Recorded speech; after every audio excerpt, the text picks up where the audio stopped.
Did you ever notice how so many pictures on the internet, like duck lip selfies, their colors are a little bit off? I can't really do duck lips right. It's not like I do this. Hey, welcome back. I'm glad you could make it. Today we're going to talk about color balance, white balance in your pictures.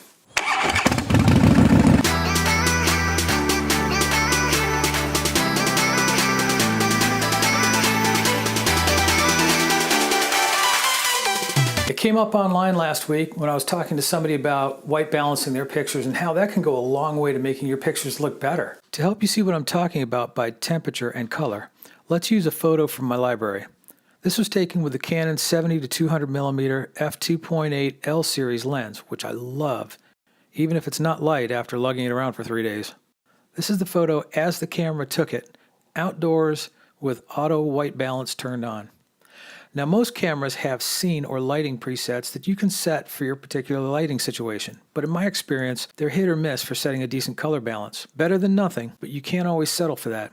One of the reasons I always shoot RAW files is because they give me far more leeway in correcting color, contrast, etc. As you can see, it's a little too hot as it was shot in the camera. This might be nice for a sunset portrait, but it's a little warmer than I want. This is at 6200 kelvins. Kelvins are the scale that we use for color temperature. We can have software take its best guess by selecting auto under our white balance setting, but as you can see, it's hit or miss as well. In this case, it's worse, raising it up past 6400 kelvins. One thing you can try in most software is to set the white balance by selecting a color neutral area on the photo. That's some area that's a shade of gray that shouldn't have any color tint to it. This is where a gray card is helpful, but it's hard to account for gray areas that may have color projected on them from the sky or nearby objects. It's not a perfect system and you can get some pretty horrible results. Because I've already worked with this photo, I know the temperature I want is 5175 kelvins, which I can set here. See how the colors become much more balanced? Even the skin tones level out pretty nicely. So one time through, as the color temperature gets warmer, everything turns a little more yellow and orange. As the color temperature gets cooler, everything gets more of a blue cast, and your lighting impacts this dramatically. Sometimes you might want that for artistic reasons, but generally you're going to want your pictures to have a realistic color temperature and white balance to them. Now there's several different ways that you can set the white balance for your pictures. You can always get the lighting just right every single time. Another option is to get a gray card. You'll see a lot of these online, 18% gray, and you can tell your camera that this is gray, and it will do its best to adjust the colors according to that gray. And of course, you can always color correct in software. Another option, which is something I've tried and I really like it, is the ExpoDisc. Now your camera does a great job at trying to guess the right color temperature for a particular scene. You figure this is all electronics. It doesn't have an eyeball. It's not always accurate. So one of the things I want to show today is the ExpoDisc. I'm not paid for this. This isn't an advertisement. I'm just telling you what works for me, and I really kind of like it. This particular room that I'm in right now is my green room. It's my man cave, my office, and it's got pretty horrible lighting. Everything looks fairly yellow in here. I set a custom white balance on the camera using the ExpoDisc, and as you can see, it's about the right color. Now, one thing I will say with the ExpoDisc is that when I've tried to use it outside in sunlight, it tends, for me, at least to my taste, to be a little bit warm. You may like that, and there may be reasons why you would want a warmer picture, such as portraits and things like that.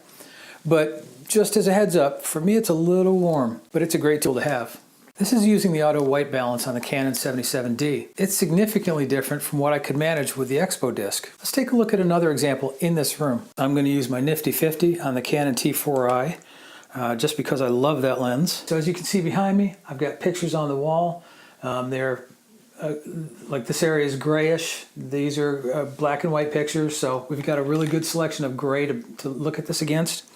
I'm going to set the T4i for auto white balance, and I am just going to, well, I guess I'm not going to zoom out, but I am going to take a picture.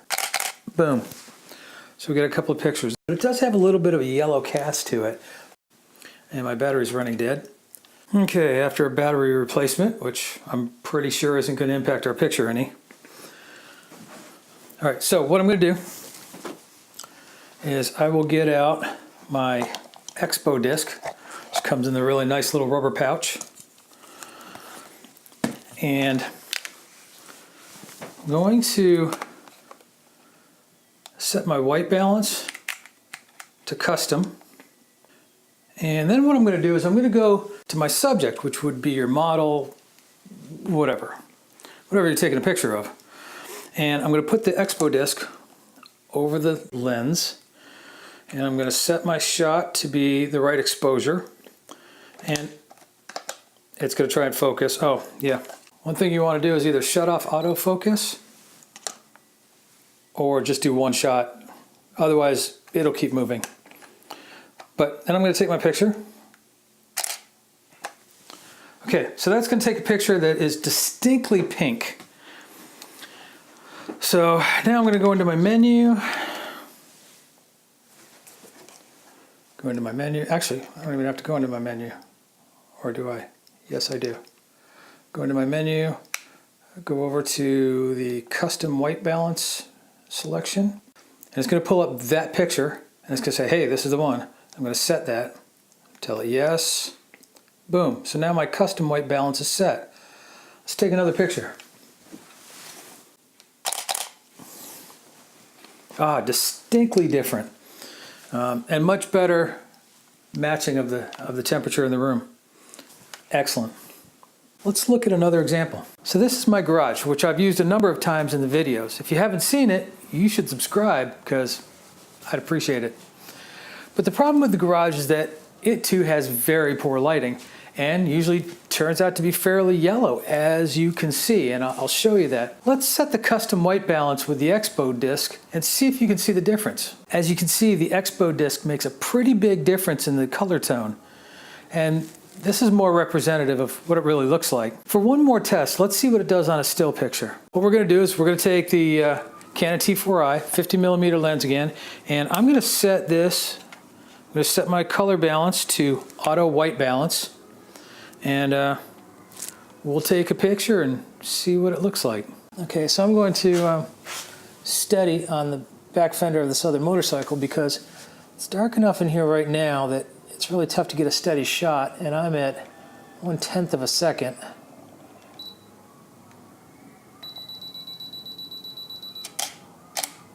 Now this is auto white balanced. It's kind of yellow.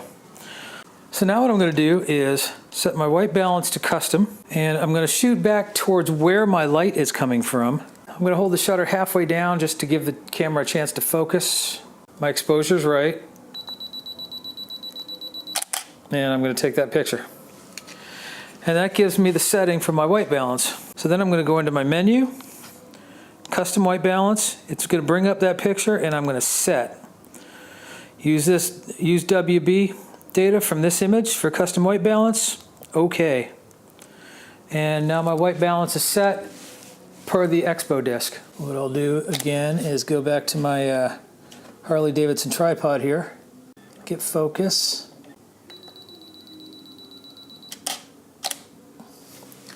And that's the second picture. Very nice. Very nice indeed. You can really tell the difference in like the black leather on the seat and the pipes. The original picture had a lot of yellow tint where it really should be black.